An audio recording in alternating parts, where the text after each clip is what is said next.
Yeah.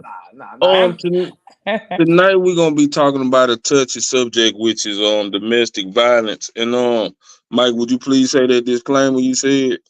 I would like to start by saying that I do not advocate for domestic violence. Rather, it's man on woman or woman on man. I don't like it either way. I just don't want none of my comments to get misconstrued or twisted or flipped as if I condone it, because I don't. I'm just simply presenting my points from a male point of view. That's it. Yeah, and same here with me too, because I might say some things that might sound a little harsh or whatever, but I'm finna start off, and I didn't do what I was supposed to do because I was supposed to start off with a video, but I'm gonna start off with this right here. All right, here we go. Today's topic is, what is domestic violence? Types, symptoms, treatment, and more. Domestic violence is a widely used term for acts of violence that take place in households with the intent of harm. Although it can encompass child and elder abuse as well, the term is most commonly used to refer to violence between individuals sharing an intimate relationship.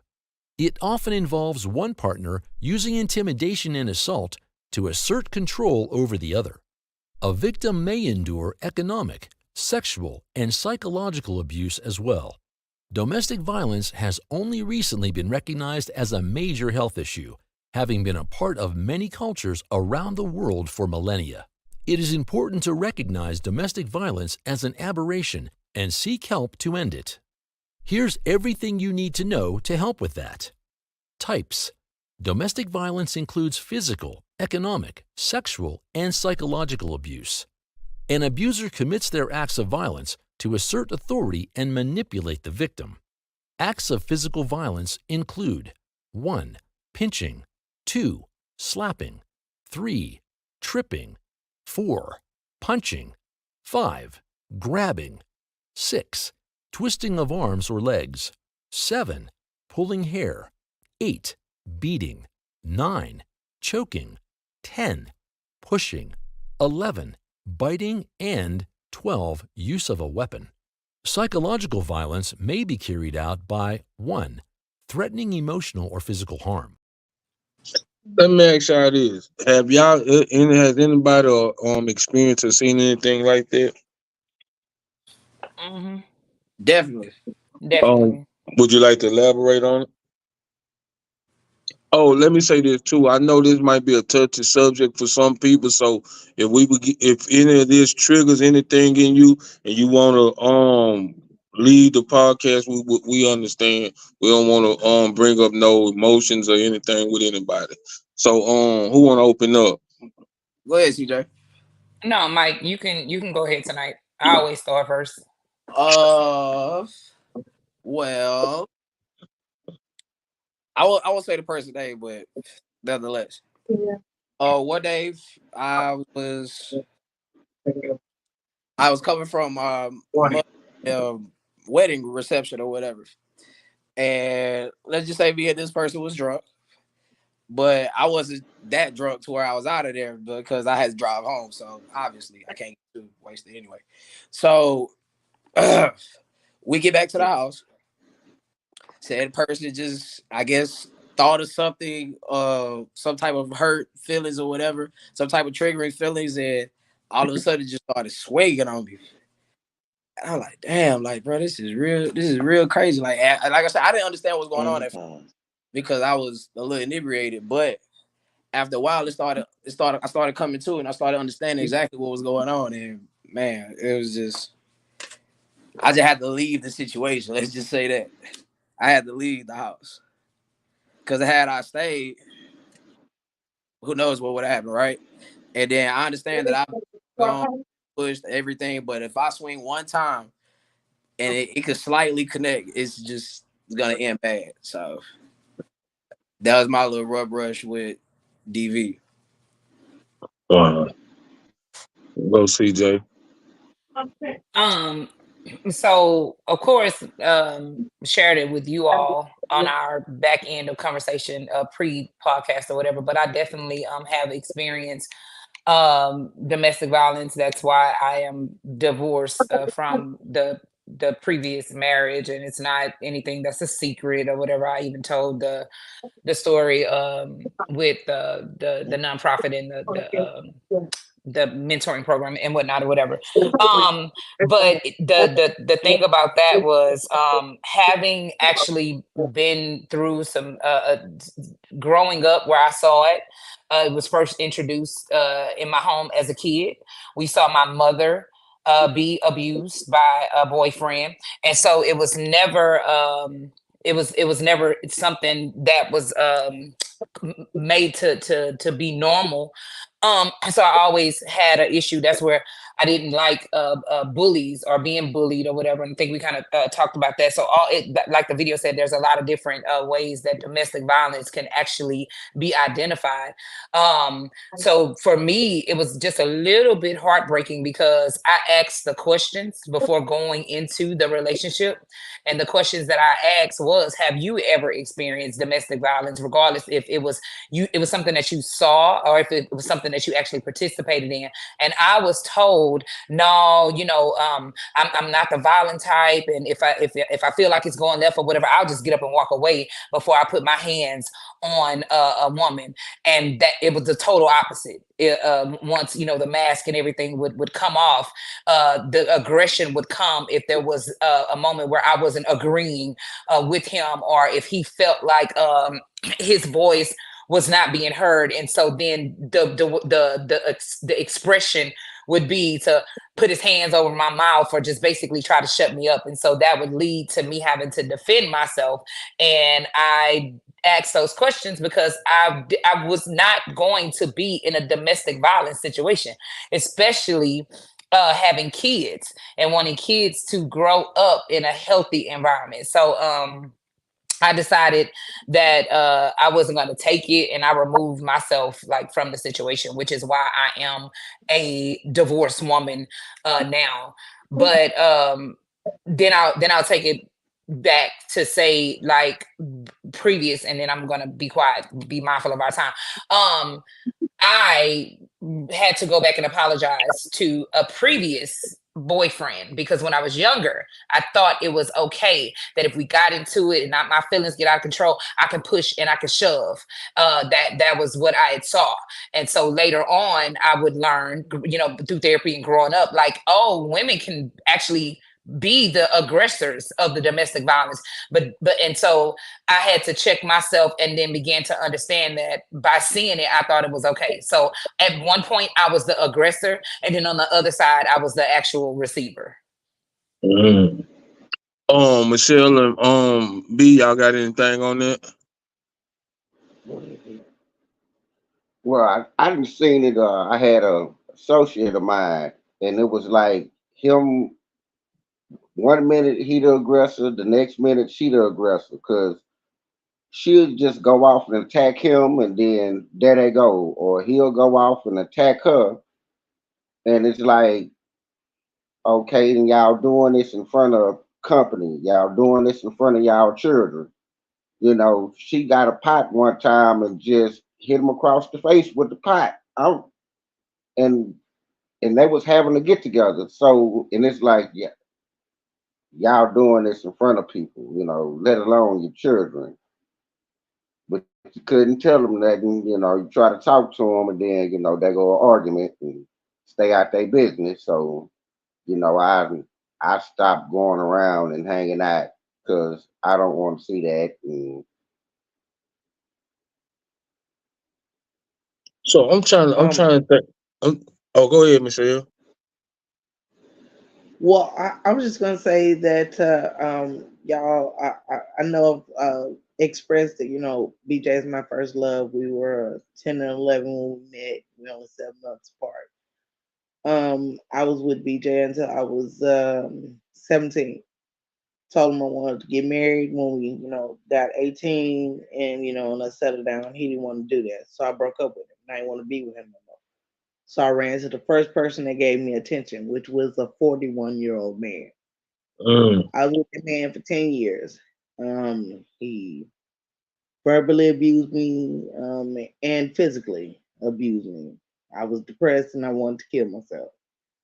And then one day I decided I didn't have to deal with this no more. And guess who popped up? He did. And it's been 10 years.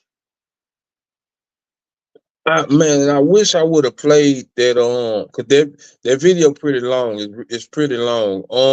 And it talks about manipulation and with the domestic violence. But I'm finna play this right quick, and I want to see, do y'all agree with what this lady say in this video There right have here? been some notable developments in the domestic violence, gun violence space. One that gives me concern is the growing emphasis on there being a strong link between mental health or mental health illnesses and gun violence, particularly among domestic abusers. And that's simply stated not true. Yes, there are instances where someone who is a domestic abuser also has mental health issues, but mental health issues do not cause domestic violence. They do not cause gun violence. And so it's not a simple matter of let's put all of our energy and resources into mental health and that will alleviate our issues with gun violence. I think that it needs to be made very clear to people that focusing in on mental health as a way to avoid changing gun laws is not going to solve the problem. Do y'all agree with her? No. I I don't. I don't totally agree with her. Yeah, I think I understand. I think I understand what she's saying. She's saying don't blame mental health for you choosing to be violent. I think that's what she's saying. I kind of wanted to listen to it again. Okay, I'll But play it again. okay.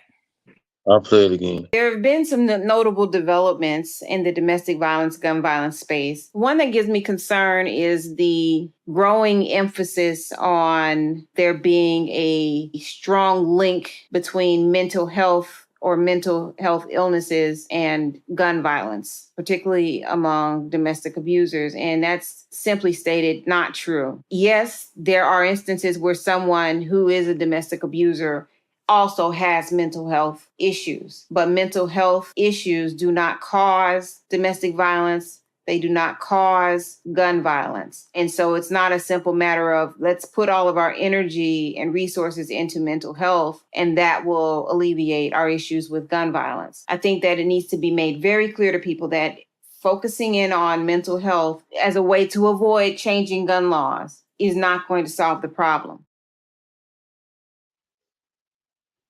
So let me ask you this: is PTSD a mental health issue? So, Yeah. okay, like I got some questions now. Like now I have to ask her some questions now because I need to understand something. Say, go and speak on it, Mike. Because okay, what if damn, like that's a lot to unpack, bro. It is. It really is. It is so many starting points. Like, all right. If violence isn't a psychological response, then what is it? Because psychological and emotional can go hand in hand. Right. Because I believe So, that's why. Go ahead. Go ahead, Mike. Damn, and that's why I need And if she's saying there's a strong link, see, I don't know. I didn't research these numbers, like, so I'm interested to know, like, what were when it wasn't a strong link, what was the stat saying, and now that there is a quote unquote strong link, what are the stats saying now? Because it's too many violent mental health. There's too many mental health issues that's linked with violence that can be violent, like without domestic violence, like like schizophrenia, bipolar, like Yeah. damn. and I didn't really too much agree with that, but that's why I played because I mean, if you in an abusive relationship, like Michelle just said, she was depressed, this, that, and third, that fucked with her mental. Right. And I believe gun violence, because if I showed that, It didn't have a gun in it, but if I would have showed that domestic violence, what is domestic violence video all the way through, the dude was sitting at the table talking to his wife with a knife in his hand. And you don't tell me that's not a psychological That because it's playing on the mental and as the male, hold on, who is this? bro, that's I ain't gonna lie, bro. That's Hey, what's up, mama? Hello. Hey, how you doing? We I know you know the topic is domestic violence, and this is we call her Uncle Tam, but this is my friend Tam, and she's been in a domestic violence relationship, and I wanted her to come on and talk about it. Plus, we'll talk about that part later though about the tea cakes. But go ahead, Mike. But no, I'm just saying, like that's a hell of a statement without a lot of context. I get, cause like CJ say, I don't totally disagree, but I definitely don't totally agree either. Yeah, because I'm like Just bring it you, with her. Mike. Like it still goes back to the psyche for somebody to Yeah, pick up a gun and be so emotional over whatever, and then the end game is to harm somebody with the weapon. There's some psychological something going on somewhere. and normally when people are being the abuser, I'm sure they. I know it's gonna sound crazy, but just 1 second. I'm sure they get some type of psychotic thrill out of it, right? I agree. I need to play that what is domestic violence all the way through. It's just 5 minutes long. That's why I didn't want to play. It says all that in there. You see what I'm saying? Well, maybe you should play it. We got time. Well, y'all want? Okay, well, I'm finna play it. Today's topic is what is domestic violence? Types, symptoms, treatment, and more. Domestic violence is a widely used term for acts of violence that take place in households with the intent of harm. Although it can encompass child and elder abuse as well, the term is most commonly used to refer to violence between individuals sharing an intimate relationship. It often involves one partner using intimidation and assault to assert control over the other. A victim may endure economic, sexual, and psychological abuse as well. Domestic violence has only recently been recognized as a major health issue, having been a part of many cultures around the world for millennia. It is important to recognize domestic violence as an aberration and seek help to end it. Here's everything you need to know to help with that. Types. Domestic violence includes physical, economic, sexual, and psychological abuse. An abuser commits their acts of violence to assert authority and manipulate the victim. Acts of physical violence include 1. Pinching, 2. Slapping, 3. Tripping, 4. Punching, 5. Grabbing, 6. Twisting of arms or legs, 7. Pulling hair, 8. Beating, 9. Choking, 10. Pushing, 11. Biting, and 12. Use of a weapon. Psychological violence may be carried out by 1. Threatening emotional or physical harm, 2. Threats of child abuse, 3. Threatening to publicly reveal the victim's sexual orientation, 4. Threatening suicide, 5. Threatening to take children away, 6. Threatening or harming pets, and 7. Threatening to harm family. Emotional abuse can involve 1. Playing mind games, 2. Laying the blame for anything on the victim, 3. Putting you down, 4. Treating you like a servant, 5. Not allowing you to make any big decisions, and 6. Making you feel bad about yourself. Types of sexual abuse include 1. Treating you as a sex object, 2. Making you perform sexual activities against your will. Moreover, an abuser might not allow any economic freedom, such as having a job or a separate bank account. An abuser may also isolate the victim socially to keep control at all times. Signs and symptoms.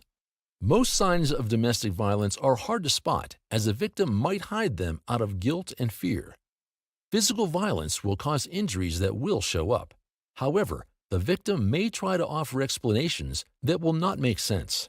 Domestic violence also takes a big psychological toll on the victims. They might become quieter and less sociable. Victims may also start to lose motivation for regular activities and become depressed and increasingly anxious. Treatment. It is important to find protection and help as soon as possible. Witnesses should report any instances of domestic violence, while victims should develop safety plans for protection if they live with the abuser. It is important to engage the abuser as little as possible and to avoid confrontation or arguments in tight spaces or close rooms. Quick access to a phone is important to call for help in case of a physical threat. Once away, the victim might struggle for years with the trauma and may require counseling and psychotherapy to continue their regular life. Thank you for watching our video. Please do not forget to like and share the video. Also, please subscribe to the channel to stay updated on our latest videos. Shout out to what's up, Cross? That's my boy Cross, y'all. Salute all the kings and queens on the panel. I just want to come in, tap in with my boy, Monkey Man. I'm proud of you, bro. You're doing your thing, man. I was sitting there watching, man. That's pretty deep, man. That a lot of people don't even know that, even just to the point where pension and things like that, as far as domestic abuse, it kind of messed me up right there. I'm just saying I don't do that, but I'm just saying most people don't even know that, or putting a woman down or putting a man down. You know what I'm saying? So, yeah, I'm tapped in with you. Threatening to take kids away. That is interesting. Yeah. Yes, that's a fact. So let me ask you this. So what I just played with that lady said counteracts everything that they saying, right? Because she's acting like domestic violence, gun violence, and mental health is all three separate things. Like they not one in the man just said you gonna need psychological help. It was one, and I wish I would have kept it on here. I should have kept it on here. It was where the lady went to the jailhouse. The women went to the jailhouse to confront all the inmates that was in there for domestic violence. You know what I'm saying? Because she was in a domestic violence relationship, and she went to talk to the guys that was locked up behind domestic violence, and it was kind of deep. I didn't get all the way into it, but I got somewhat into it. So at the end of the day, like when you see people, like sometimes you never know. I always thought domestic violence was physical violence. I didn't know it was verbal abuse. I didn't know it was psychological manipulation. Like, because really too, I think Mike was saying that was you saying, Mike, that the guy has mental health problems too? No, I'm saying like you gotta, if you're domestic abuse, an abuser of any kind, you gotta be getting some type of psychotic thrill out of it, like because it's something off mentally, right? Well, like they said before, it's more of a control. Like they said, they become a servant to you. It's like you getting off on the fact that, think about it, like most of those people like that, when they go out, they can't control the situation, but that person they can. Is a state of mind, right? Yeah, because hurt people. And so if you're not healed, you want to cause hurt that was caused to you. And so that's when you become the abuser and you get the satisfaction out of seeing that the victim hurt. And it's called a psychological response. There you go. Fact. That's a fact. So Tam, would you like to say anything? I would like to say, yes, I agree with everyone on the panel, but there's also another side to this, because it's not just mental, it's not just physical and emotional, it's also a spiritual aspect to it. Because if you look at an abuser, you can go back and look at that abuser's family. Trust me, he's not the only one that has than an abuser. So it's like it's a cycle that just continues to happen over and over and over. Right. Yeah, Right. cause I I was even talking to somebody. I was on the panel the other day, earlier today, and I was telling them, I think we kind of sometimes, and this is my perspective of it. I think a lot of times we get empathy and sympathy confused. A lot of times people are stuck in relationships because of sympathy and not having empathy for each other, because it's, again, opposites attract. I was just telling my homeboy, opposites attract. So if you have a lot of empathy, you're going to attract somebody with, far as sympathy, meaning as in they're expecting you to do for them. And a lot of times we don't really speak up because we justify a lot of times. Like there's a lot of people, a lot of men, verse and women too are very empathetic. So a lot of times we get put in these relationships, whether it be abusive or whatever, we make excuses because we have empathy for that person. But at the same time, that person really is with you because they're looking at, like they said, the servant part is sympathy. right. That's just my point of view on it, though. Word, brother. Word. Yeah, man. I want to add something to that too, because that's where the cycle keeps getting repeated on both ends.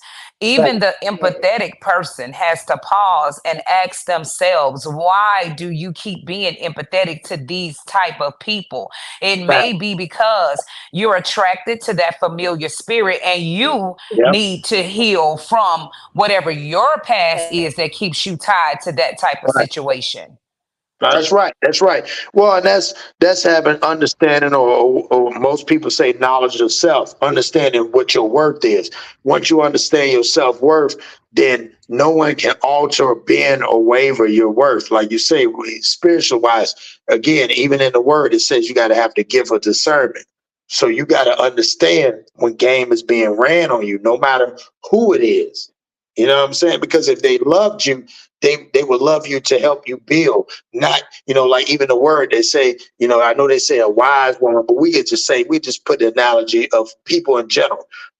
People in general, if a wise person will build you up, but a fool can pluck you down. So I think a lot of times we put a lot of emphasis in people instead of into having knowledge of self. Understanding your self-worth. Once you understand your self-worth, you know what you're worth. It's like with a car. You ain't gonna sell no Mercedes-Benz for $2,000 when you know what the worth of the value is. Once you understand and you did the research and the worth of the value, and I think a lot of times in our culture, we lack the understanding of what our worth is. So we kind of like sell it for less. And then somebody else resells it for more. So that's just my thing. I would like to add to what both of you guys just stated, because what the sister stated was absolutely spot on, and so is you. Because with the spirit, yes, there are things, it's a cycle. And yes, people do need to know their worth. But to add to, because I've been in this situation before, I can look at my mother's side of the family and I can see the line of them receiving abuse. And I can look at my father's side of the family and I can see the line of abusers. So it's like they go hand in hand. However, like until somebody, like you said, know their worth, but in order to know your worth, you have to be woken up. You know what I'm saying? These women and these men will continue to get in these repetitive situations where they're abused after relationship and after relationship. And I've seen it, like my mother was married the first time 14 years. My father was an abuser. She was married the next time 20 years, and he was an abuser. So until you wake up, and it takes a lot to wake up. And on a different topic, I had shared with the host of the show that I was in a situation I didn't even know I was in it until I got out of it. And I realized, like, whoa, like, where was my mind? I'm educated, I'm spiritual, I'm witty, but at the end of the day, I wasn't woke to what was taking place with me in the situation. But then and I hate to cut you off, Queen, but that goes back to you having so much empathy, not for him, but for the situation of what you just said. You recounted what your family went through. Same thing with most of us. I watched my mom go through the same thing. And my thing was, as most men, when we see females do that, we think that's player. We see our uncle over there, he got many a female, that's player. But when we get older, we realize, damn, he was playing on my aunt, or damn, he was playing on my mama. Not understanding the fact that we were programmed to think that's manly. But at the end of the day we were really being, and I can be honest and I'm straightforward, we were being operated under people that was manipulative, which again, they thrived off empathy. There's a lot of people, again, remember now, opposites always attract, night and day, up and down. So somebody with empathy will attract somebody more wanting sympathy. And that's the thing. It's very rare. I was just telling somebody, it's very rare that you have to look for it and know what you want. Once you know that, okay, I'm an empathetic person, I do for people, whatever. I want somebody like-minded, instead of being caught in to what we think or what is accessible. And a lot of times what's accessible ain't really for us all the time. I got another video I want to play, and I didn't never. I think I go ahead. No, I'm saying, brother, on fire. I ain't gonna lie. Oh, that's my boy Cross, man. Check out Cross. Yeah. I can check me. I'm on a whole bunch of platforms, but I gotta salute my man Monkey, man. I'm so proud of him because I broke it down. I told him, I said, man, you got it, bro. And, from me, CW, Dewberry, all of us, he got it, bro. And I told him tonight, I said, man, it'd be a blessing to come on here because I watch y'all, but because he knows I'm on a lot of different platforms, I kind of watch from afar, but I'm more of a fan of him and what y'all be speaking on, because I told him stay on this path, because this path you on, no matter what nobody say, if you like the preachers say, the old preachers used to say, no matter if ain't nobody in the church, man, preach to the clock. So I don't care if it's one or two people, but I think he got a message. And the people that's on this panel, y'all are positive, and that's what I look for. You know what I'm saying? No matter what. He the one made this shirt right here. He makes shirts, Cross Your Heart merchandise. He got this. He do shirts, caps. Yeah, I got my own brand. A lot of people wear them. A lot of celebrities wear it. It's called CrossYourHeart.com. And again, I did that based off the fact, you see the heart. If you go to my website, the heart with the Band-Aid on it, because a lot of times, like even what the sister said and the king and all y'all say is that a lot of times the old saying is cross your heart, hope to die. But how many times we got our heart broken? So that's the simple.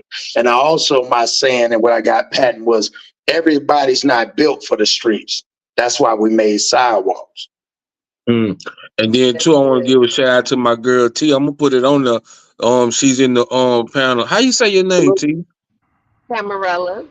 TK. These brothers hidden too. Hey, and I'm gonna be doing a TK giveaway. So I'm gonna figure it out. But we're gonna be doing a TK giveaway. I'm gonna be interviewing her, and we're gonna sit down and figure out how we're gonna do the TK giveaway when I interview her.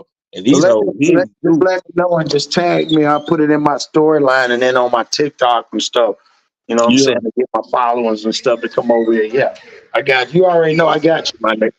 Yeah. Appreciate you, man. And I'm finna play this one right here. And I didn't know, but I think I've been abused myself. I don't know yet. You know what I'm saying? But I think I have been, because sometimes women and I'm trying to say this the right way. Sometimes, because I was with a woman that was in an abusive relationship, and it's like she did shit to try to provoke me to hit her. And I used to tell her, I see why your husband used to beat you. So now, more or less, I was just telling some more or less she was into the makeup sex part. I guess so, and I ain't the type of nigga, because my mama, I got an ass whooping. I was at Wesley Elementary. I hit a girl. Her name was Crystal Lofton. I never forget. I hit this girl. My mama tore my ass up, and I never hit a girl again. That was in the second or third grade. You know what I'm saying? Before you show the video, though, I want to just kind of give clarity to what that is. She was a product of her environment. And so that's the behavior that she saw. And so it could have been she was trying to manipulate you to hit her so she would feel loved. That is Right. another perspective, Yes. okay? Mm. Men and women do it because they Yes. don't know that is negative. So if you're not doing it, now they gotta Then you try to don't bring love it them. out of you because they feel like you do not love them. Absolutely. No, that's a fact. That's why I just skipped to it and said makeup says, because a lot of times when it doesn't go normal, a lot of us men and women been in situations when everything is normal. Matter of fact, y'all probably been in a situation when you go to somebody else's house, there's normalcy. You think, man, y'all weird as hell, not knowing that your house is dysfunctional. That's why I say, what is normal? Yes. They say I mean, what is normal? Because I think normal is customized to every person. Normal, even though that seems not normal to us. Like, okay, like in Mexico, Hispanics put their toilet paper in the trash can. We put ours in the toilet. You see what I'm saying? And I'm like, it smell like booty in here. You feel what I'm saying? So, I'm not used to that. You see what I'm saying? It's like, but we can't agree that physical violence is universal, though. Yeah, but some countries is culture. Right, but then there's some cultures that it's all across the plane as far as men are not going to do certain things by law and women are subject to certain things by law. But here, you have a choice. That's what I'm saying. The sad part is you do have a choice. Nobody's forcing you to do that. The sad part is like when you say I heard somebody say the Sexy Red, and when you got people like Sexy Red that are over sexual hyper in the situation to Black women that's on this panel that's very educated. Black women are not sexually overactivated. They're not animals. We're not animals. And that's the thing that they're perpetuating. That's the only thing, like, me on my channel, I don't like that. I think that's sad. The fact that, and again, nobody's saying it. You telling me you got a female walking around screaming ski, and there's young kids, because I mentor hundreds of kids. I go to the schools for free. I do it every day.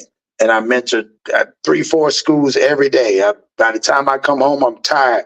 But those kids don't get that opportunity to see somebody like me, somebody who's changed their life, somebody who has a business, who tells them about LLCs and tells them that, hey, just because you draw and everybody in your family don't draw, it's okay. I'll show you how to do that. Brother, last night I literally spoke to where we went wrong as a culture, and for us men, we lost leadership and perspective. That's a fact. People like you, like everything you just listed. You know what I'm saying? You just say you went through trials, tribulations. You got your life together. You teaching about LLCs, how to teach people how to be prosperous in life. Facts. People like you get pushed to the back. Facts. Every time. The thugs, the killers, the finessers, the jackers, the players get pushed to the front. Yeah, and the thing about it is, everybody, if you're a street, you're a street dude. If you're reputable, you're reputable. The thing about it is, once I realized it was a lie, and I tell everybody this, most young men, once you talk to them, especially in the street, they hustle for their first name. And I'm gonna say this again. They hustle for their first name. When you become a man, you learn to hustle for your last name. It's a different hustle. Because when you're in the streets, you want everybody to know you for your nickname and your first name. But when you become a man, you want to walk in the bank and somebody call you. Your first name is Mr. and your last name is whatever. So now I show them how to hustle for their last name instead of their first name. Hey, it's crazy. He just said, look, peep this out, panel. Yeah. I know this man from a can of paint, couldn't pick him out in the lineup.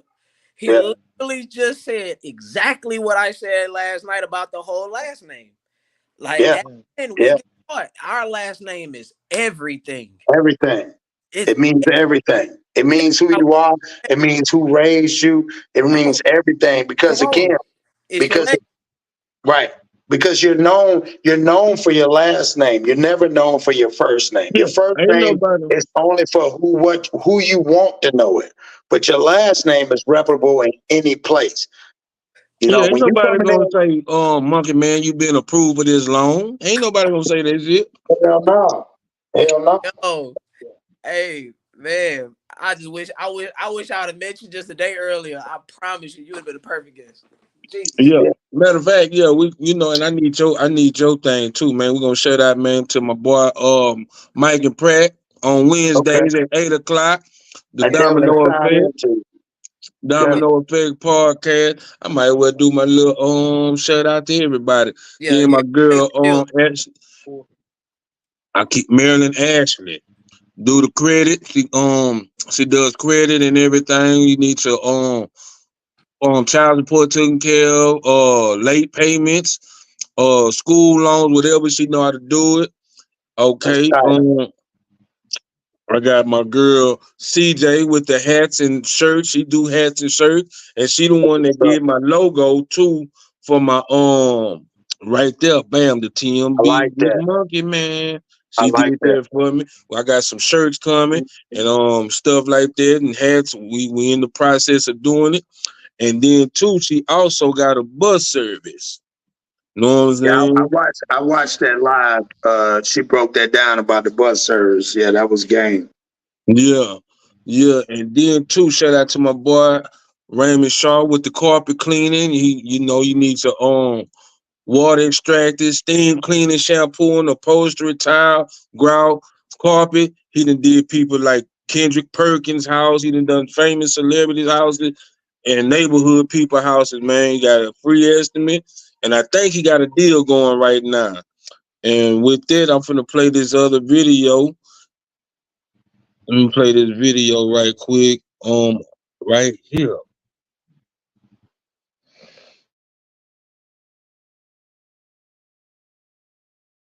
You almost look too good.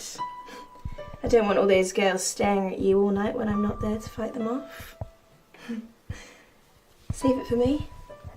Yeah, that'd be true if we didn't both say it at the same time. Don't be stupid. I knew it wasn't chicken. Okay, get me a drink. How many drinks do you need?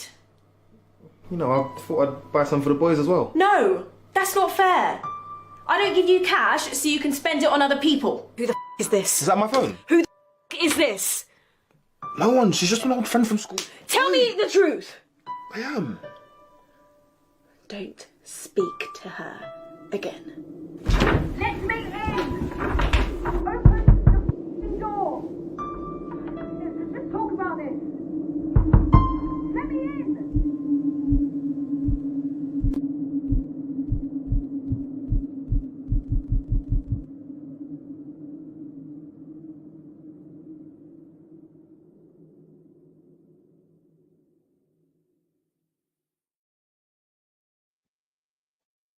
Yeah, that's crazy.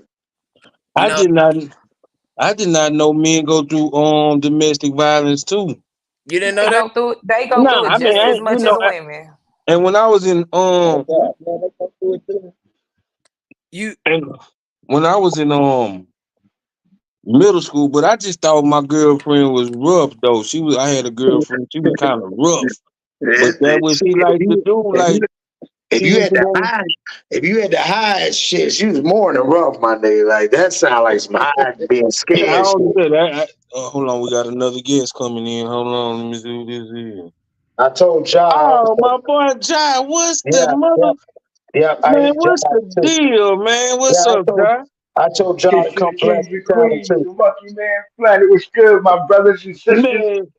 Man, how you doing? We here. Yeah, man. Welcome to the Let's Talk About It podcast, where we talk about anything and everything. You know what I'm saying? But tonight we talking about domestic violence. What's your intake on? I already know how you feel on domestic violence because I know what type of circle you run with. You know what I'm saying? But what's your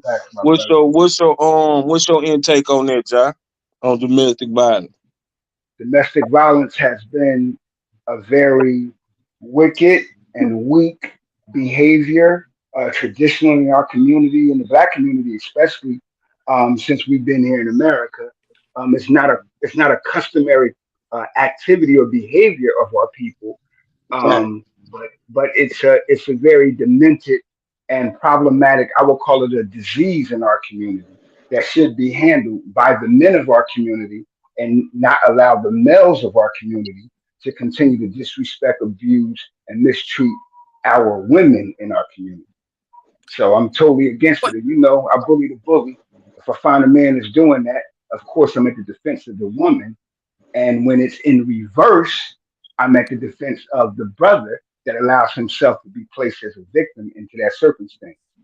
So question, my brother, how do we eradicate it on the reverse side?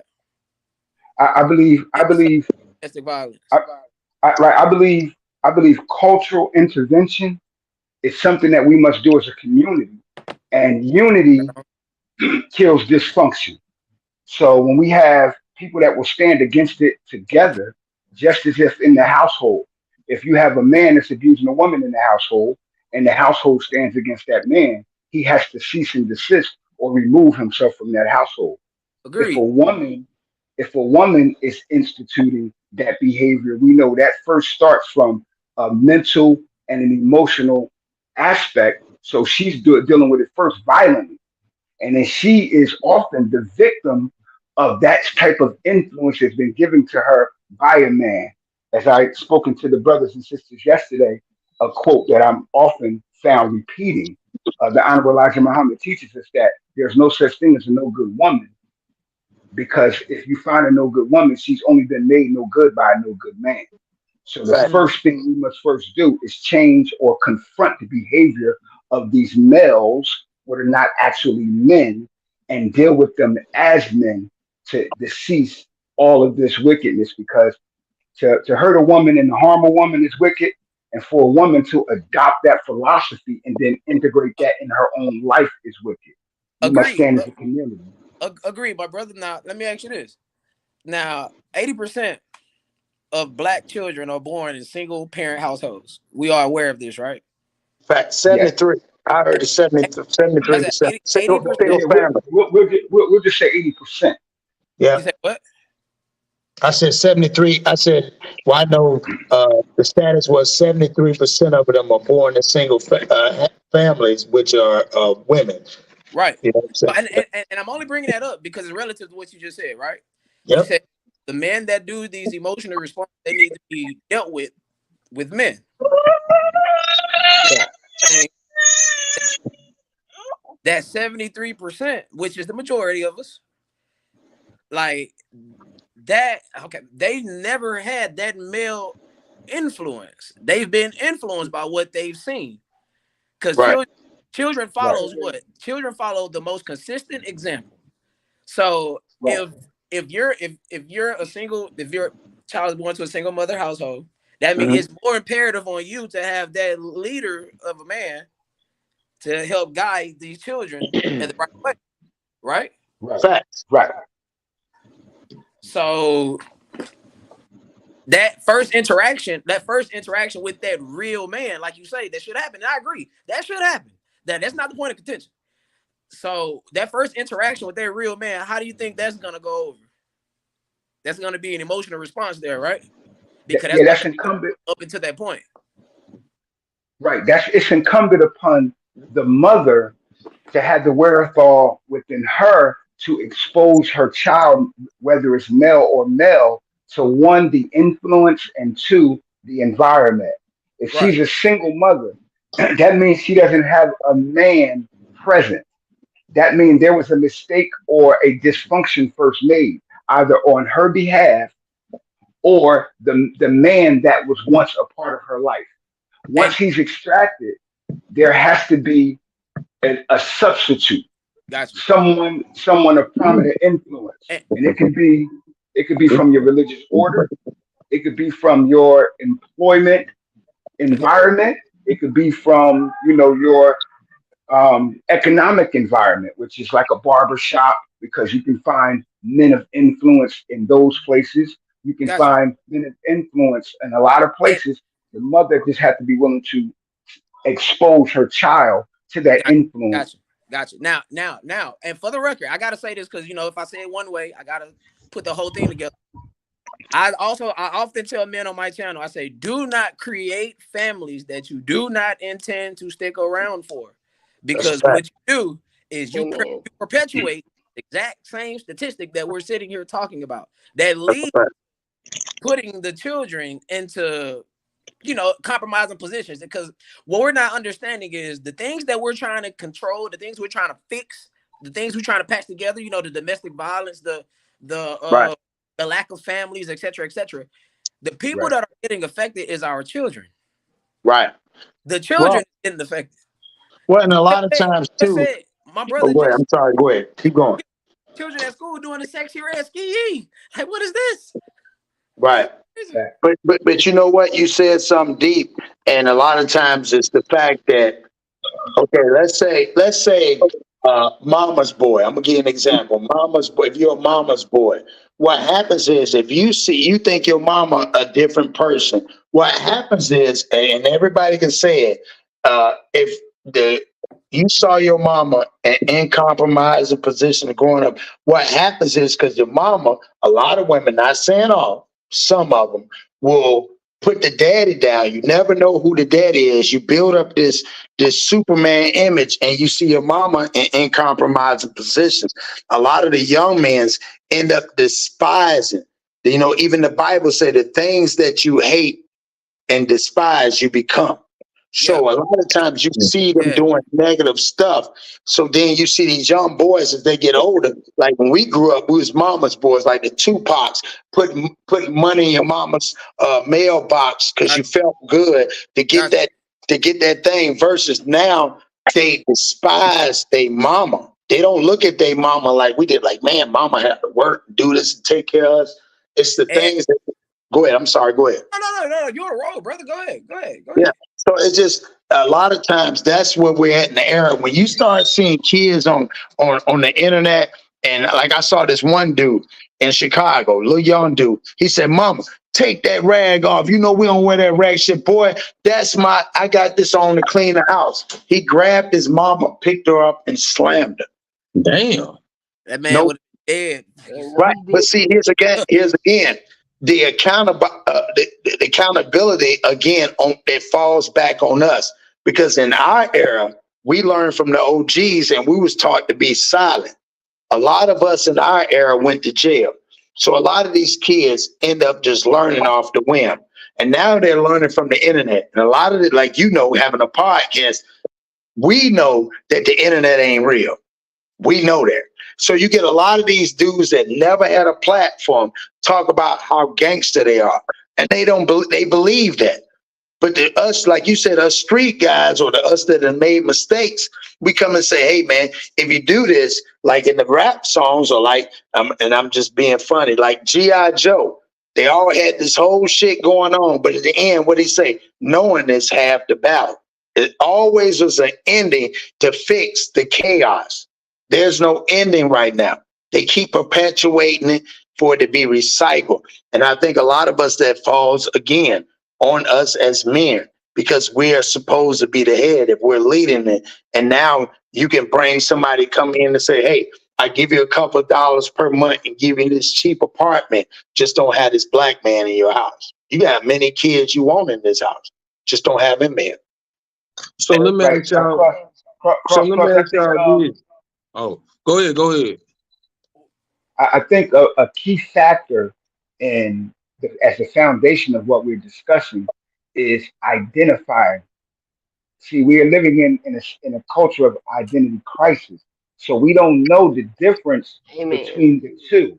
There's a man and then there's a male. Like I teach the children, a male cow is called a bull. That's right. A male dog is a dog. A female cow is called a heifer. A female dog is called a bitch. You've never seen a male dog taking care of the puppies that a female dog has. It's incumbent upon us to realize that there's an identity crisis in our community. And the first thing we must be able to identify as women and as men, as male, as female, the difference between a man and a male. The first criterion of a man is to be responsible. The first criterion of being a woman is to be accountable. The woman is the face of accountability. The man is the face of responsibility. When a man isn't being responsible, the woman holds him accountable. when the woman isn't being accountable, it's responsible upon the man to make sure she is confronted with accountability. So we are living in an environment where we have been changed by that unseen element which we haven't discussed, which is the source of where we receive this behavior of domestic violence from. And we receive that from a conditioning because we weren't always like this. Men, the definition of a man is a carbon-based organism belonging to the human family that functions with civilized intelligence based on logic and reason. So when you're dealing with logic and reason as your activity of function, you already know that you can figure out who's a man and who's a male. And males don't mess with men. See, they already know from the beginning when they encounter a man, they change their whole behavior because they know they can't get away with it. Because the responsibility of a man is to hold your Usually we call them F, but we call them F boys. I'm gonna be clean on my man Monkey Man. We call them F boys. Now for sure. Did you hear the two operative words he used? Logic. Yep. And reason.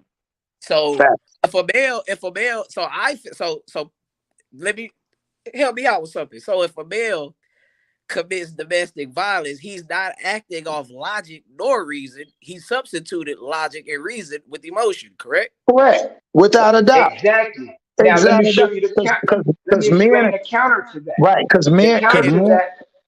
because men are logical. Women are. That's why when I said that at first, I said 73% of the young males are raised by women. So when they are having a cognitive decision, there's no logic to it. It's an emotion. Hence why you could tell a young man to get online, drop his location, and because as a male, testosterone and emotion is mixed, which don't go together, he'll go over there and shoot him and then realize logic set in when the judge tell his ass he got 20 years or 50 years. And by then it's too late. That is true, because I remember when I used to be sitting in the jail, everything my mama done told me, and then I'm like, damn, I shouldn't have done. Reason said but the reason why like you said, even with your mama, and you use that analogy, and I'm glad you said that, and I got family members like that. The reason why you say that is because you were able to play off your mother's emotion, off your logic, which caught your ass in jail, and now you have to go off emotion. That's why when we use the word mother, we must first start with the responsibility of a man. A woman, a female gets to choose. She could be a female for her whole life, or she can develop and mature into being a woman. The opposite of the man is a woman, a carbon-based organic creature belonging to the human family that functions with civilized intelligence that's based on emotion and instinct. So it's incumbent upon a man, father, to educate and be present, to be an example to his daughter so that she develops the criterion that it takes for her to identify a man and to not be subjugated as a victim to a male. Therefore, the man is the one who cultures, protects, provides for her emotional stability. Think this as the nurturer to the first sign of life, which is the child.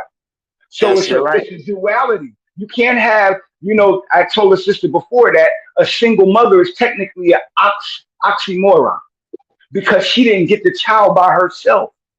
That other entity is supposed to be the foundation. A man is a provider, a protector, and a professor. Each one of those are critical elements of development of life. Life starts in the mind of a man, physically. From that, he conjoins with a woman, and they produce a new life. So like the sister said, where are these men? Well, the man is always there because I'm a father to many children that I haven't biologically produced because I'm a Come on, man. man. Tabernacle. However, males run around freely without consequence, and we have to stop that in our communities by being men. Hold on, brother. Hold on, brother. Amen. Hold on, wait a minute. I gotta Amen. hold on, I gotta give you just a tad little pushback on that. Without consequence? Oh no, there is a consequence. It's called child support. But sis, that's a consequence given to an outside authority and entity. Facts. The communal consequence is that other men hold him responsible and accountable for his crime, which is laying the seed and leaving uncultivated. Which goes deeper than that, which is morality, just building off as a man. And like you said, legally, yes, without a doubt. But morale is something that I think a lot of us men lack. That's fair. That's fair. That's fair. I totally concede. That is fair. Yep. So, morality is a code. Morals is a code. Let me ask you this, brother. And I'm gonna add to this. I'm gonna let you go, King. Just imagine this. Why you think most pimps go after? Why you think most the girls that work for them call them daddy? They looking for a man that lack thereof. That's why most pimps and street niggas go after you. Come on now, most street niggas that get money and stuff, they ain't going after. They are intimidated by the ones that come with family. A lot of them they go with them. The ones that do that, they find. You watch the movies, Sugar Hill. When he found a girl that had came from a good home, what'd he do? Throw the drugs away and became a man. Well, when you look at that connotation, daddy, to another man, remember, daddy is not a father. Daddy is a term of endearment given from a child to a man, but it's not a father. Father is the one who furthers. That's why that word father is synonymous with the word further, because a father advances. So it's important that we understand or be able to identify the criterion of what makes a man, and every man is a father. A male can produce a child, but he has to do the work in order to be honored as a father. It's a difference. So, brother, let me ask you a question. So, should we bring shame back to our community? Yes. Yeah. Shame is synonymous with self-respect, and that's what we have lost. Facts. Now, also, but I want the people at home to understand what comes with shame.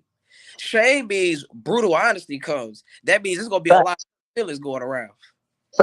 But see, again, feelings comes back with emotion. Has nothing to do with logic. Logic is the truth. What you're gonna do is give facts. You know, like the preacher, you say, "Don't get mad at me. Preach at the word." The truth is the truth. The truth hurts. It's supposed to hurt. If it didn't hurt, then it ain't the truth. And the truth is subjective, correct? No, not if we know that. No, because again, the truth, I always tell people there's a truth and there's a lie. But if you walk in truth, you know what truth is. Right. Truth is what it is. All right. And so that makes the truth objective, correct?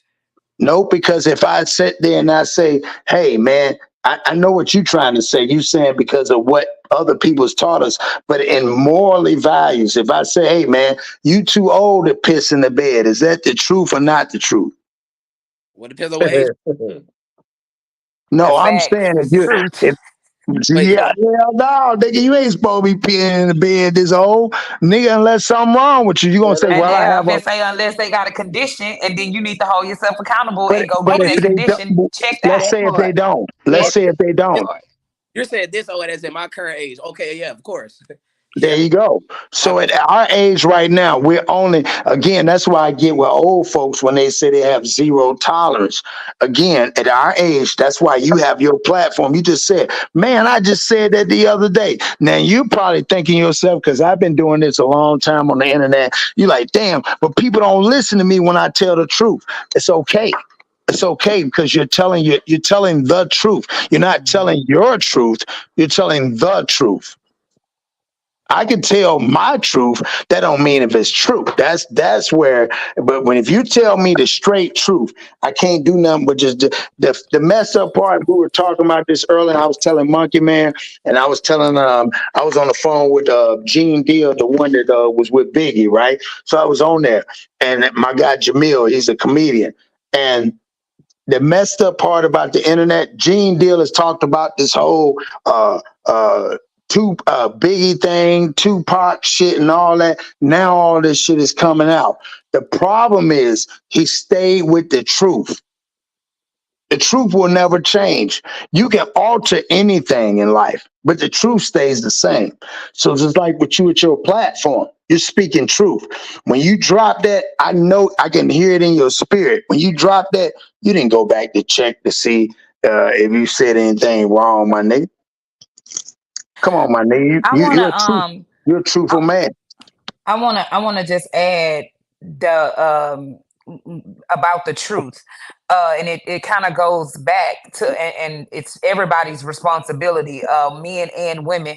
And in the video, one of the points that it made is, if this is happening, you need to speak up, as you know, so you get that's the accountability. And a lot of us grew up in these households of what go on in my house, stay in my house. So that mentality was taught back then, and nobody ever changed that perspective. We all just we're still products of our environment. And so the mentality is, I'm going to make excuses and cover up for this until I get tired, or until that person just says enough is enough. But you have to change that narrative. You have to understand this is wrong.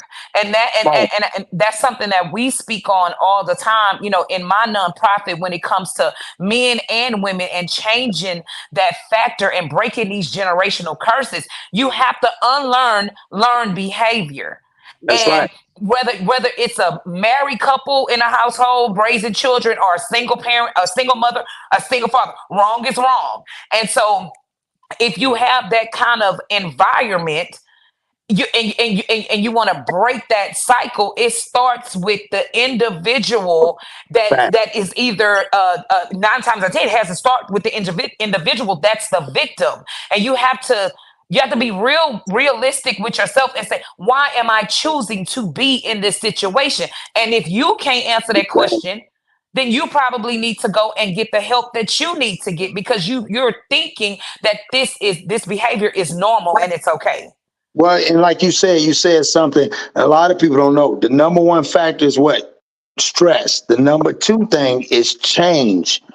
That's the thing that creates division in the household. Whether if somebody get a job and say, hey, I got to move over here to another state. Change is always uncomfortable for everybody. You said something. You said product of our environment. You know what the weird thing about our environment and our culture?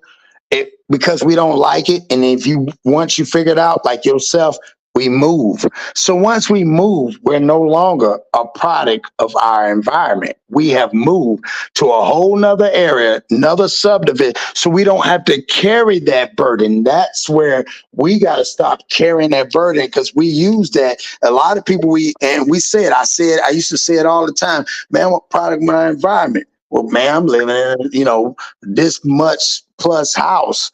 And I'm thinking to myself, I can't be a product of my environment, because over there, I ain't going over there, because I know where I used to live at, they'll rob me right there. So then therefore, I'm no longer a product, I'm an exception. So I need to give the game, or figure out how the hell did I get from there? Because we don't look at our track line of how we got from where we were at to where we're here. Let me ask you. That's why I said we should address the foundation. That's one thing that's missing. This culture that we have, remember this, unity is the key to our success. So if you have a man in the family, in my household experience, when you have a man or a woman in the family, I watched one of my aunts kill a man in a situation because of domestic violence. So when you have a man or a woman in the family, bro, that's abusive or partaking in that behavior, the family must address that person. And family is as family does. You're either going to be a member of this unit, which is unity, or you're going to be excoriated and expounded. You're going to be put the hell away from us, either by force or your own submission. So we have to start being, one, as men, responsible, and two, as women, accountable. And if I have a sister, a niece, an aunt, or a cousin in my family unit, they already know the rules. See, I'm going to hold you responsible. I'm going to hold you accountable, woman, in my family unit for allowing that man to beat on you and not tell me. I'm responsible to do something about it when that man abuses her. Now, if you're a coward, then you're just a male. But if you're a man, that man already know there's a consequence to physically pay by the other men in the family if you violate her. And I told my niece's husband this just 2 years ago when he married my niece. I said, look, she's the only niece that I got that looks like my mother. Come on now. I said, treat her with the respect and love and protection that I would do unto my mother. If not, you already know what it do. I ain't got to say nothing else because a male and a man knows what that is. And I said that in front of his family, the other men in his family, his uncles and father and them of the sort, recognized, respected, and submitted. They were silent to what I said because they know it's the truth. Now he's been warned. He's been foretold of the consequence. So don't act funny and don't act surprised and don't act astonished, man, when this fire and brimstone coming to get you. Because I'm out the boogaloo or barbecue when it comes to you putting your hands or when you abusing, because it don't have to just be physical, bro. Because the first element of abuse starts mental before it even graduates to the physical position. Yep. So we must be able to identify these wrongs in our community, bro, and handle it as a community. And the word community is a conjunction, man. It means common unity. So we should be functioning up under that law. So let me ask you this though, John, or anybody can answer this. So what do you do if you do address it and she still go back to him? It just ain't that you found out he been doing it. Huh? Well, he didn't say that directly, but you can loosely infer. Like, yeah. If she want to go back to him, she gets a choice. Yeah. You either be a part of this unit, or you just stand by yourself. See, I can't save you from yourself. You don't want help if you want to deal with that. If you want to keep dealing with that, that's not help. See, you are a product of hurt, and when you don't come from that, see, my niece don't come from that. You understand what I'm saying? So we must first be proactive with our children by correcting the faults within us. I'll say this, in the Black community for the last 100 years, whenever something go bad in the Black community, they call the who? Police. Come on, man. Yep. And what do we call the police in the Black community? Historically, the man. See, so what happened to me? What am I? And I'm in the Black community. You mean to tell me you got to call the man to come handle our situation when the man is supposed to already be present? See, that's a dysfunction with us. And we must address those principles first before we begin to execute and exercise any consequence upon others. See, it's one thing to be reactive, but it's best, according to logic, to be proactive. When you're proactive, you already laid a law in the code. And I don't give a damn about them other guys that come in our community as a pseudo authority over us. I give a damn about the natural authority and which God gave me, and being the man that I am, and I'm being held responsible by that account. Man, every time you speak, John, I feel like I'm in a Black Panther meeting or something. I feel like just going outside and getting on the nigga ass. Look here, man, we got it back. But no, I told John, look, I hit Job. I said, John, listen, Monkey Man on live right now. I told him I'm gonna come up there, man. I love the channel he got. I said, I need you to come bless his channel, dog. You know, you be with Farrakhan and all them niggas. So come on up here and bless this nigga channel, man. Nah, you already know. Like I said, Monkey Man, you know we wouldn't have done this for nobody else, man. But we loving the energy. Your panel is the bomb, dog. The way you set Thank you. I'm gonna tell you, the way you set your community up, the way my man right there got his screen off, but you got the picture up with him and his wife, and the one live I saw where they got real with it. Yeah. Hey, for real, dog.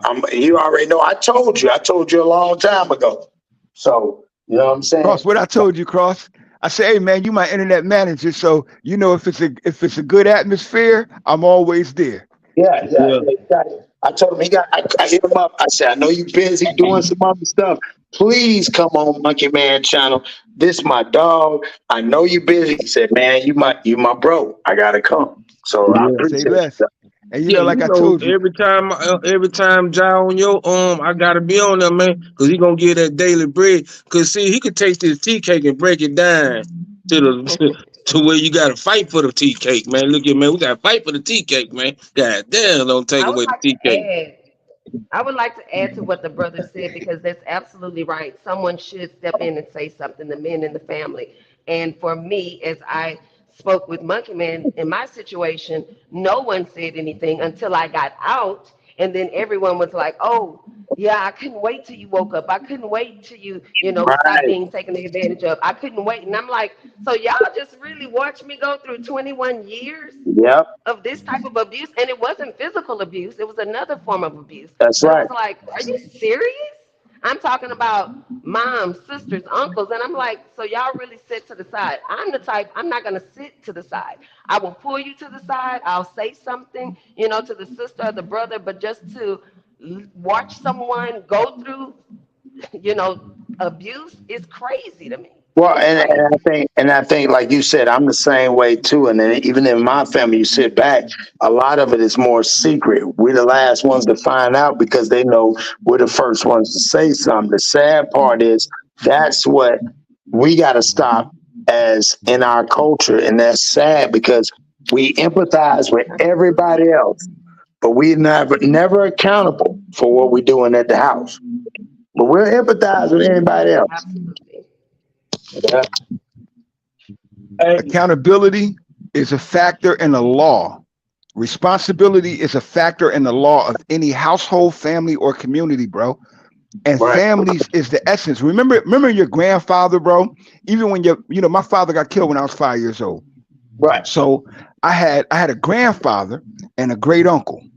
Now, my grandfather and great uncle, these were hardworking. My grandfather was a prominent minister in America. My great uncle was he was an engineer for Conrail Railroad. So these were prominent men that worked out in the field that we call the world. However, their laws was astute. You knew damn well if you violate any one of their daughters, they was coming for you. And there was no explanation. There was nothing to be said. You already knew when you did something wrong, you better either run or prepare to deal with the consequence.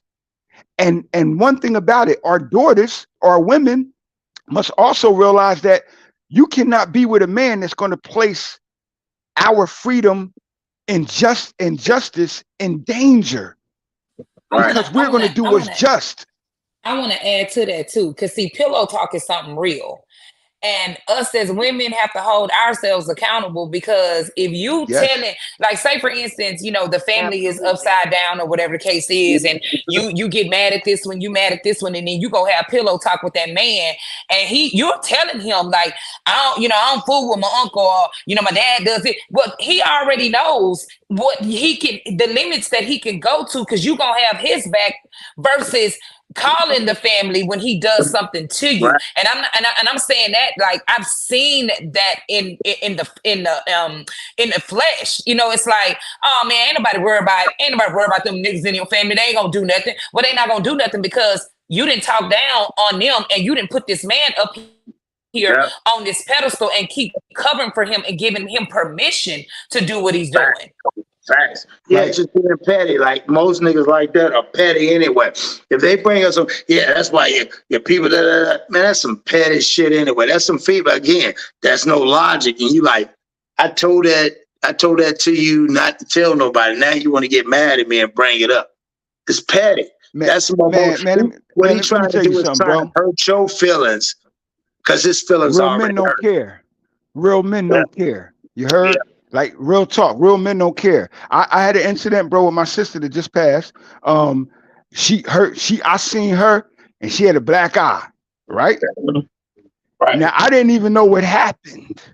You feel me, bro? I went and put her boyfriend in the hospital.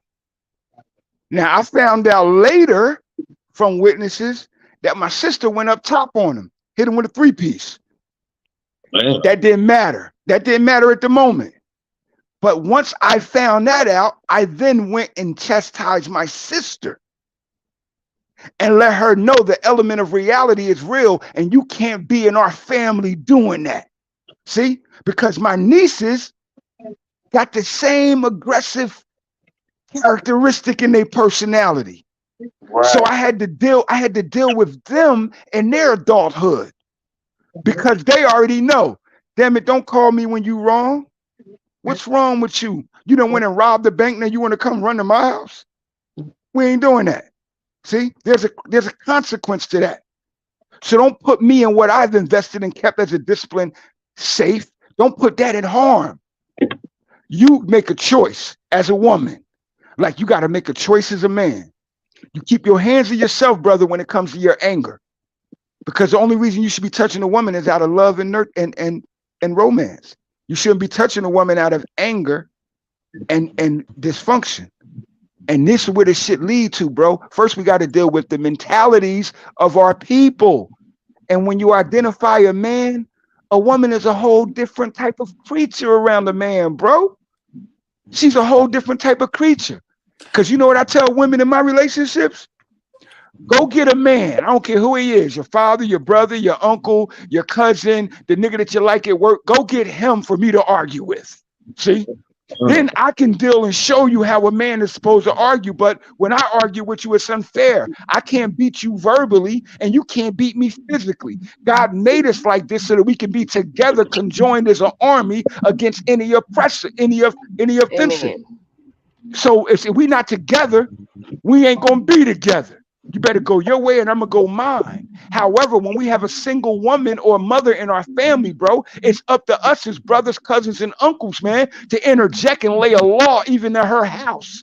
And if she don't want to submit to that, you can't be family, because family is as family does, bro. And if they ain't functioning as a family, they just related to you.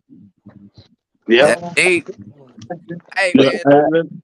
Let me play this one more. So somebody saying something? No, this me. Hold on. Just for the people that watching it, because you know I stream this on my live also. Hey, if we don't fire up in here, man, drop that flame emoji, because brother No is bullshit. No bullshit. Hey, if bullshit. man, drop the shit emoji. But we know what it is. Amen. We know what it is. The man is. Amen. But go ahead. I got a question for brother after your video, but go ahead. Go ahead. All right, hold on. Let me play the last video right quick. The man who I loved more than anybody on earth held a gun to my head and threatened to kill me more times than I can even remember. Y'all hear that? It's a little low. Yeah, you can barely. I had to turn my sound up. I thought I was tripping. Oh, okay. I thought I was. Y'all don't hear it at all. No, I don't hear it at all. Yeah, let me see something. What we got going? You gotta tap the video for the sound. Oh, yeah. Y'all have to tap the video once he starts playing for the sound. Oh, well, shit. Do I gotta tap the video? The man who I loved more than anybody on earth held a gun to my head and threatened to kill me. Yeah, I see it, but I can't hear it. Than I can even remember. Yeah, I can see it, but I can't hear it. Maybe she ain't talking about shit then. I don't know. No. She is. Yeah, you can. For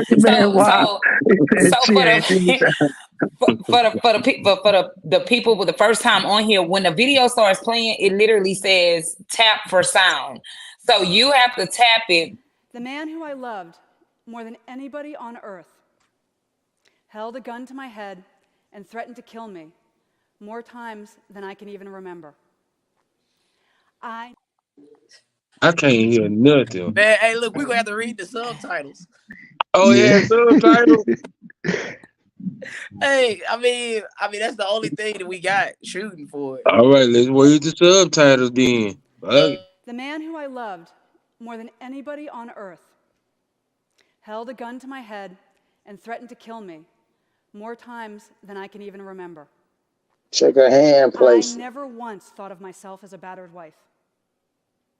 Instead, I was a very strong woman in love with a deeply troubled man. We tend to stereotype victims as grisly headlines, self-destructive women, damaged goods. The question, why does she stay, is code for some people for it's her I'm looking fault. at it on my phone, so I don't actually see it. Every one of you to understand the secrets of domestic violence. If someone could read the caption, that'd be great. Show abuse. I'm gonna recap what she said when by he talking finishes. about it. We can make our beds. Thank you. Thank you, sis. Thank you. And our families. No problem. The safe and peaceful oases they should be.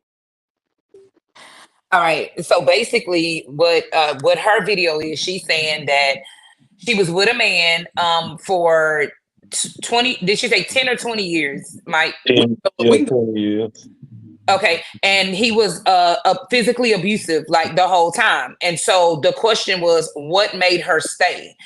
And she's also saying like women are stereotyped for leaving. And so here it is, she's in love with this man and she's thinking that he's a trouble man and she's doing the right thing by staying in this situation and by his side, not knowing if he's going to get the help or not. That was the gist of that video. And me, myself, I would definitely love to speak on that and then pass it on to the panel, because y'all remember when we first started this podcast? And we were talking about relationships and women and men not making it or whatever. And that was one of the things before I told y'all my story and letting y'all know I was single. It was like, well, why are you single? Because I'm not putting up with stuff that I ain't got no business putting up with. And so then when we got further into it, and I broke that thing down. Yeah, I was with him for a year. We were married, it wasn't even 2 years. But when he brought that domestic violence up in there, hey, I'm out and take your ass home. I don't ever want to see you again. Now, I had to break that thing down because I did question myself. I did question how was I going to be looked at, because I decided to end a relationship, and here it is, a second marriage, and I'm a second divorcee. But at the end of the day, I did not care, because I know my worth and I have worked on myself, and I choose to be better. I choose to keep my kids in a healthy environment and then help the community to do the same. And so where I didn't miss, I missed some of the red flags because I was going on my instinct, but that would make me go back and just kind of fix more things within myself. But the gist of her message is a lot of women stay because society tells them that's how they are. That makes them a good woman, and vice versa. So staying with a nigga that's beating your ass is a good woman? I will say this. The only... But now hold on. I was gonna say this right here. Go ahead, Mike.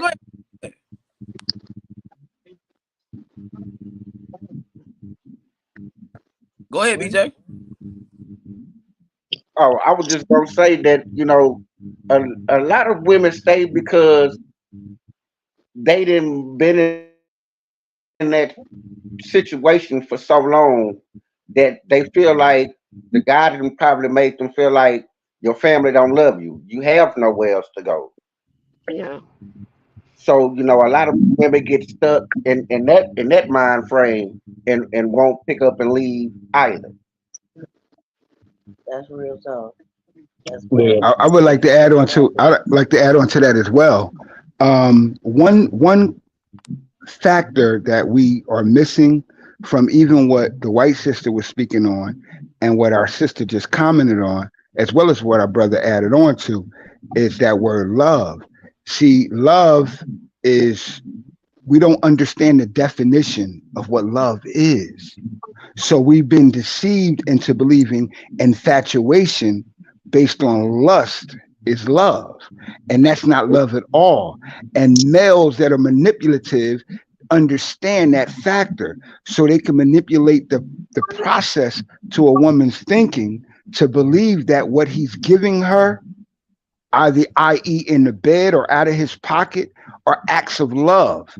And those aren't acts of love. Those are just provisions and perversions that are satisfactory to the woman's intention not her instinct. Remember, a woman her function is civilized intelligence, not just intelligence, but civilized intelligence based on emotion and instinct. So her instinct is to want to be loved. Her instinct is to love because she is our signature of love. However, she must understand what love actually is. And none of those things are love. So it's a crux. Like you're put in a situation that you really don't understand, but you've been led to like it to the point to where it's loving or satisfying. And we shouldn't be dismissive of it, but we should be more proactive in teaching, especially our young women, what love really is. And the daddy don't give love. That's just a word of endearment given to a real father. However, a pimp, he chooses for her to call him daddy as an authority. But you notice she don't call him father because he's not her father. He's just a man under the guise of an authority of one that should or could love you. And any man that's beating on a woman is not a man at all, because you can't share that same activity with other men. Note that the shirt that I'm wearing right now is really called the A shirt. But in the hood, we call it a wife beater. See, because we are used to that signature of that drunken white man that's sitting home with the big beer belly and gut, no job, waiting for her to come home so he can take out his frustration, anger of not being a real man on his wife. That nigga broke down. We have to change that as a culture. He a bad motherfucker, man. That's why he broke down the t-shirt. Yeah, that was You know, I just thought, and I never thought about it, but when you said that, I just had a glimpse of a TV. I don't even know what movie this is with the white man with the beer, waiting on his wife to come home, and he tripping with the muscle shirt on. Like you said, think about it. That's American culture, right? Because technically, it's called an A shirt. That's what it's technically called. It's not called a wife beater. A shirt. However, in American culture, which I said earlier, the foundation of what we call domestic violence is called domestic violence, not just because it happens in your home, but because it's a culture in American society. So it's really here. You try going to certain countries, like where my parents come from in Jamaica, and think you're going to get away with that. See? Nah, you get scalped. See, I wake a man up with the machete on his head, kill him quick, because you're not going to be beating on her for no reason. You're not going to be beating her out of your frustration, bro. And every man knows what a male is, and he go confront that male and handle him. And it don't matter what she think. If he understands, my daughter is under the guise of a nigga loving her, and he doing something wrong to her, and I see it. It's nothing she could say to me. Say, you can talk to me later. However, if you deny me, then you're no longer part of my family. I have to be able to walk away from you. That's part of being a man. That's being responsible. I can't uphold her irresponsibility of allowing this man to abuse her, because she know what love is, and I gave it to her first. That's why I said family is everything. And that father is important, bro. He teaches his daughter the criterion of what a man is, so she can see it and say, you're not being a man. I got to get away from you. And the first thing I'm going to do is call a man. Well, let me ask you this. So, and I had played a clip earlier about mental health. So what makes, and let me say this right. What makes the male, which is the abuser, bow down to the male? Because when a real man come around and confronts him about that, he ain't as, you know what I'm saying? He ain't talking all that rah-rah when the real man comes around. But what makes him, what's the mental capacity that makes him fold like that? Well, that's why I told you a male is just one organic creature that's functioning on the nature of being able to produce the reproductive seed. That's all a male is. So you know, a male is a dog. He got sperm in him, and he can go have sex with a so-called bitch that's in heat, and they could produce puppies. But he's not responsible to nurture the puppies, protect the puppies, and raise the puppies. See, so that's what a male is. A male is like a bull on a farm.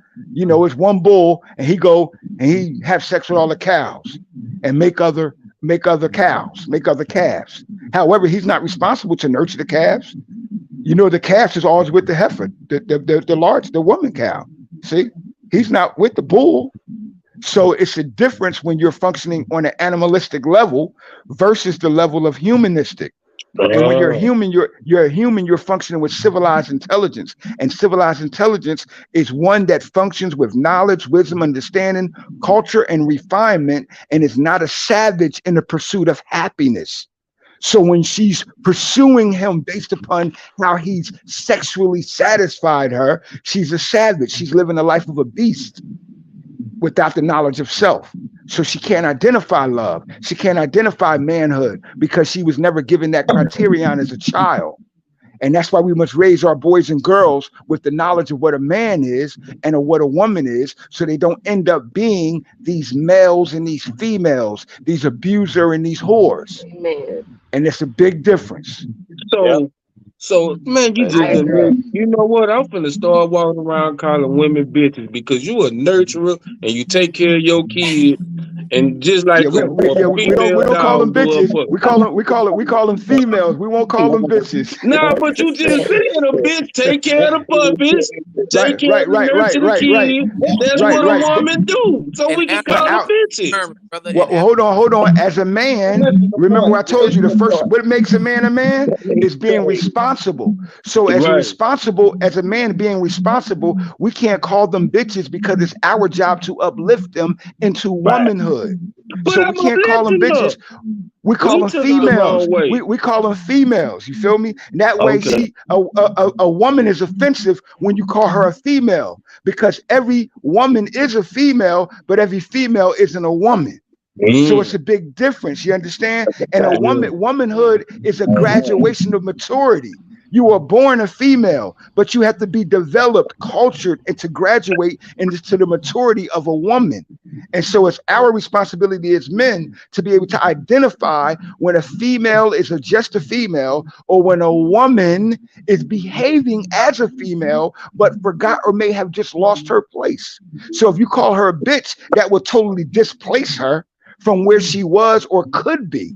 And it's our responsibility as men. Remember, the criterion of as a man is to be responsible. So we can't call her a bitch. We must call her a female and then correct her so she becomes eventually a lady. And that's a sophisticated woman. Absolutely. I agree. So, Jermaine, you gonna get slapped. You run around here calling somebody bitch. But you a nurturer. But you a nurturer. Monkey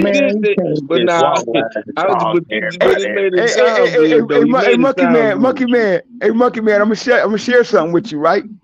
Let me show you how different it is when we talk about bitches, right? A dog that's in heat, she runs from the pack of dogs. Although she wants a man, she wants to mate with one of the dogs. She runs from the pack of dogs. Or if she's in a controlled, civilized environment, she waits for her owner to bring her a mate. When we look at the women in our society now, like Sexy Red and other sister, I forgot her name, that's behaving as bitches, we call them bitches, but they're not bitches because even a bitch has shame. She will lower her tail to cover her ass from entry because she knows that there's a place for that. And only one dog should enter her to give her the seed of life. So no, our black women, no woman, I'm not going to call a woman out of bitch. In anger, we make that mistake, but we should also be corrective in an apologetic manner to those that we do call a bitch, because we don't want to function with her on all fours. We want to uplift her so that she's responsible to the upliftment of the seed that we plant in her. If not, we will continue this cycle of ignorance and uncivilized nature that we've been functioning in based upon our condition that we were given when we got here.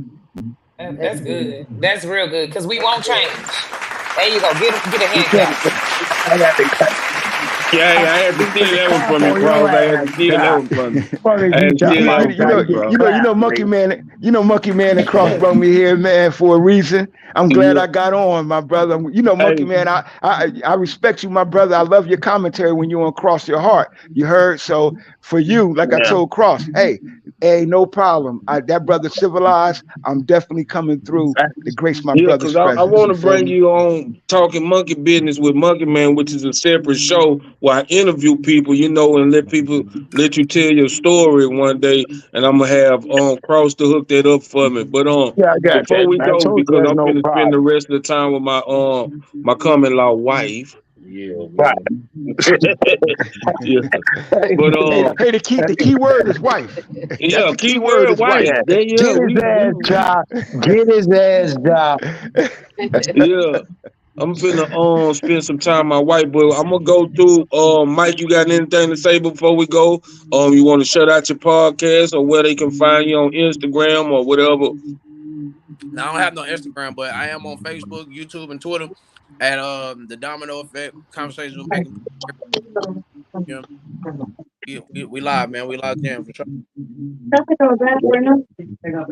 What about you, CJ? No, just as usual. Thank you for having me on, and nice meeting the new guys on today. It was very, very refreshing to get another male perspective.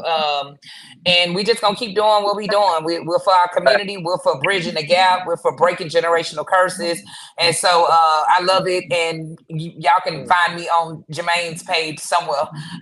I'll keep up with that. Hey, I ain't gonna lie though, Cross and Jai, y'all need to go on the Domino Effect, because them boys, they'll be deep too. They be deep too, boy. No, definitely I'm gonna subscribe to him, man. He subscribed to me as well, man.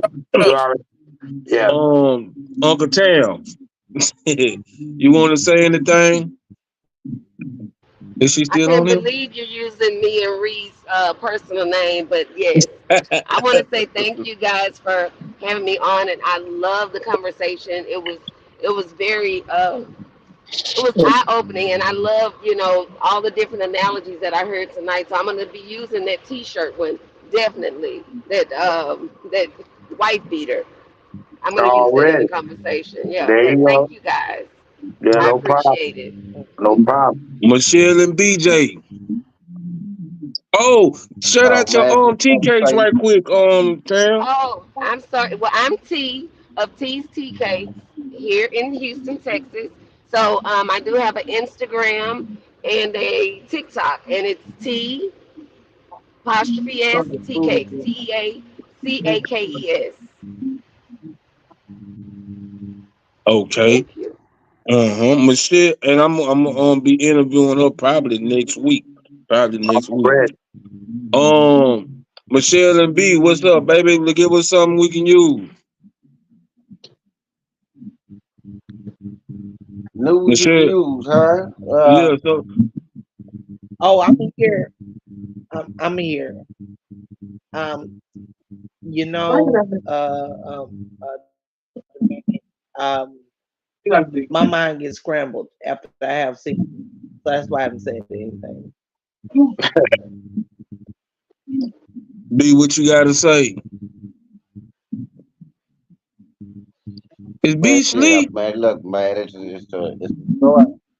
No, it's a joy as always. You know, we get together, get our minds together. You know, hopefully we reach out and touch somebody. You know, reach one, teach one. Brother Jai Muhammad, what you have to say for us? Give us something. Well, I would definitely like to thank you, Monkey Man, for allowing me to have an exposure to the great minds that are on the panel as well as in the chat. It was good to see and meet others. It's definitely good to elaborate on a subject that's dire to our community. And I want to reiterate that community, that common unity is important. It starts in your home and then it expands to your environment. So I would definitely like to leave the people with a jewel, and there's only there's three things that has no value if you don't share it in this life. You can have all the knowledge that you have. If you don't share it, it has no value. You can have all the love that you want. If you don't love anyone other than yourself, it has no value.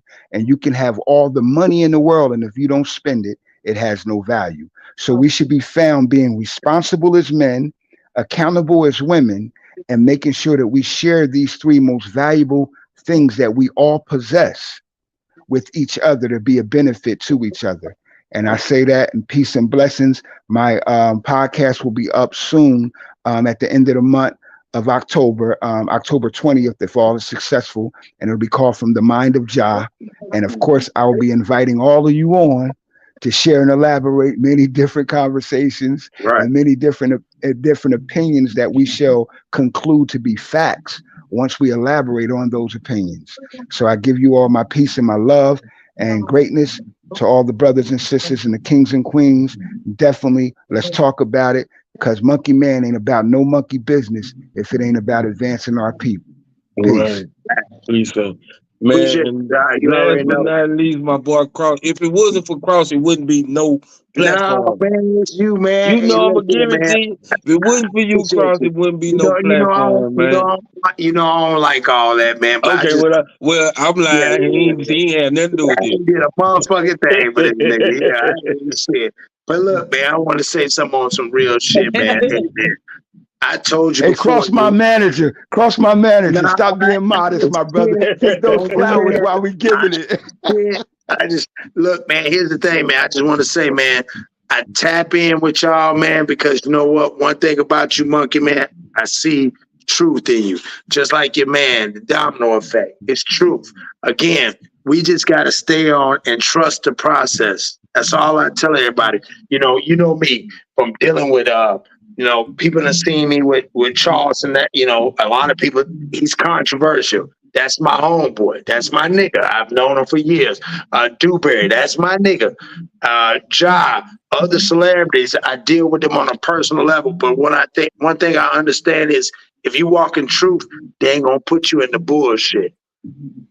And I told you that. I told you that when that one day you got on there and you asked me a question. I said, hey, bro, you greater than that. Don't get your ass on there fucking with that nigga shit. And I'm just gonna be honest. You know I told you that. Because I think that you're greater than that. And the people that look at you and what you done went through, man, I always tell people, in order to have a testimony, you gotta have a test. Amen. I'm gonna say it again. In order to have a testimony, you had to have a test. Right on. So I want you to give the test out. Because God, one thing I learned about God, if he love you so much, he'll give you the cheat sheet. Yeah. Whether he put people in your plates, whether he put something right there, he'll give you the cheat sheet. So I just thank God for putting me in the path for you, man. I see great things with you, man. You talking, even when we got down, you said, man, what I name it? I was like, man, Monkey. You said, talking monkey bit, man, that's cold. Run with it. And I'm going to support you on that. I'm going to support the panel. Like I said, that's my dog. And if I got to bring a whole bunch of people on here so you can get your message out and these kings and queens on here can get their message out, but you already know me, bro. I do it. Right. I ain't got no problem. So I want to thank everybody, all the mature women and men that's logical, but also emotional, but can decipher the two. I want to thank all y'all on the panel. And I think that, again, we need to push and support him. And I'm willing to do that. And I'll pull whoever. I'll call Ja. Next time y'all go out, I'm going to have King on here. I'm going to get whoever. Yeah, my boy Born. Yeah. Yeah. Y'all check him out. So y'all ever get a chance, check me out. Plug Podcast by Cross Your Heart. I got 1 and 2. I'm going to go live tonight. I'm just going to be on some bullshit. I ain't going to lie to y'all. So I usually do news that bring awareness, like shit that we don't know. I might throw something in there just to be serious. But other than that, tonight I ain't been on there in a while, and everybody been asking me to go on there. So But I was happy to come on here, and I thank y'all again. I don't know what else to say, but I thank y'all again. Y'all some real ones. Y'all some real ones. Too. Thank you. Nah, for sure. Well, tonight there's been a real deep conversation about domestic violence and really awareness of being really how to be real men and women. You know what I'm saying? And you know, I thank God for That's all right. Go ahead, nigga. You already know. All right, Jermaine. That's what's real. That's the That's truth. what's up. Seriously. I just thank y'all for being a part of this with me. You know what I'm saying? You gotta have somebody to walk with. You can't never walk in no type of journey alone. You gotta always have somebody with you. And I thank God for putting you guys in the place That's all right, my nigga. That's all right. We love you. We love you. I told you built for this, my nigga. That's a humility, dog. Humility. I thank God for y'all, man. You know, don't never forget that. Don't never forget. Hey, my brother, love is felt. A woman tears is defense. A man tears is diamond dust, bro.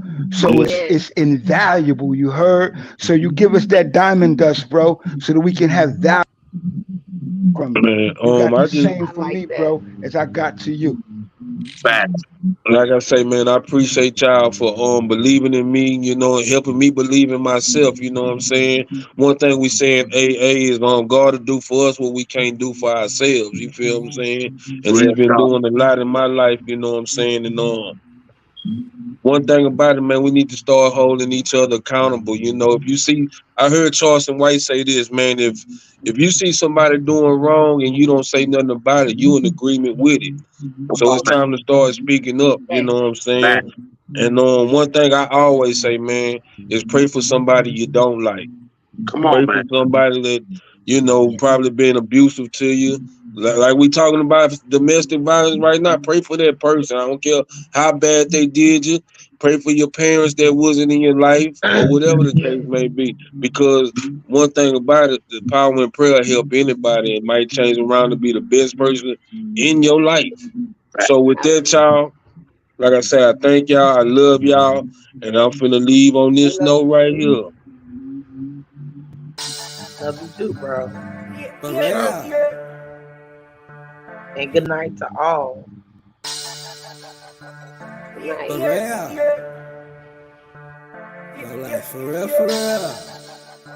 You know what I mean? For real. Yeah. For real. Yeah. They be like, "Don't where you been? I been in a wing. Look, I'm getting thin. Chasing at the ends. Fucked up and a twin. Yep, I'm going in. Something so good, I don't know what to tell her. Every time I see them hold the end, and they be like, yeah.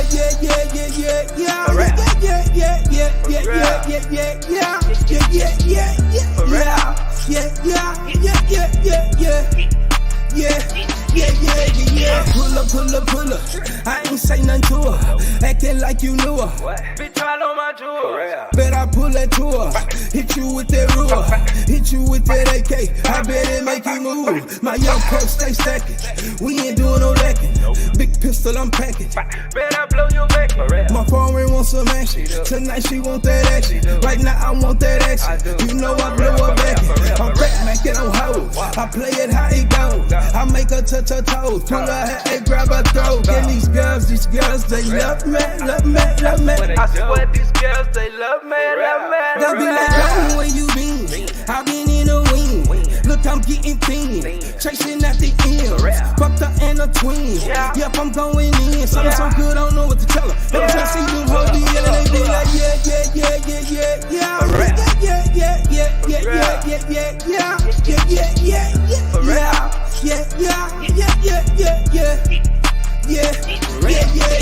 Smile up on my face. I ain't living fake.